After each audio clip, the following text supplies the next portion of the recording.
Par sa mort, le Christ a dépouillé les principautés et les puissances qu'il a exposées en spectacle en triomphant d'elles. Il s'agit des principautés et puissances décrites dans Éphésiens 6,12 comme gouverneurs de ce monde de ténèbres, esprits mauvais ou légions d'esprits mauvais dans les lieux célestes. Le prophète Ésaïe avait annoncé que l'homme de douleur partagerait le butin avec les puissants. Et maintenant, l'apôtre Paul nous déclare qu'il a vaincu ces puissants sur la croix, qu'il les a dépouillés. Nous constatons une fois de plus qu'il faut vivre en Christ de la vie de résurrection pour discerner toutes les richesses enfermées dans la croix. Ce n'est que lorsque le racheté a compris qu'il était mort avec Christ, que Christ était mort pour lui, qu'il entre dans un domaine nouveau que l'apôtre nomme les lieux célestes, où il vit dans l'esprit et marche dans l'esprit.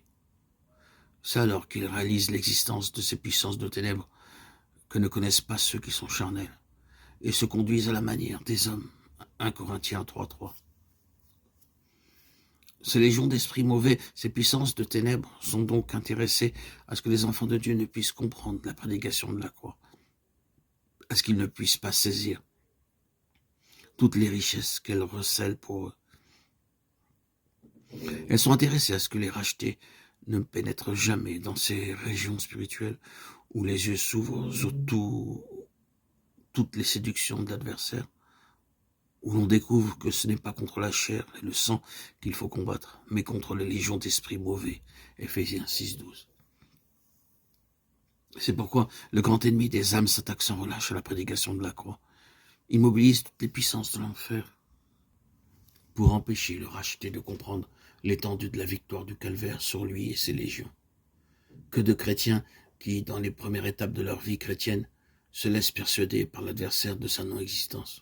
Ou bien au contraire, l'ennemi se révélera eux avec tant de puissance en les enlaçant dans les chaînes du péché qu'ils seront convaincus qu'il n'y a point de délivrance possible tant qu'ils habitent ce corps.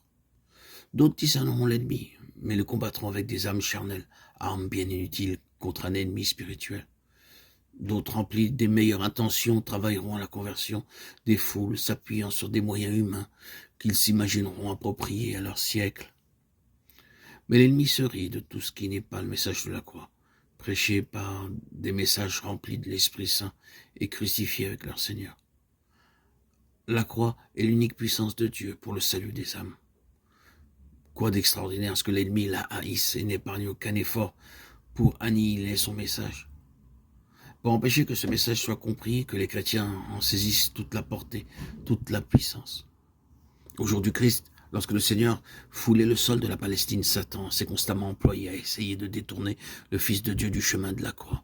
Il connaissait les prophéties d'Ésaïe et savait qu'elles annonçaient la victoire de l'homme de douleur parce qu'il livre sa vie à la mort. Aussi déploya-t-il toute son habileté pour détourner le Fils de Dieu du chemin du calvaire.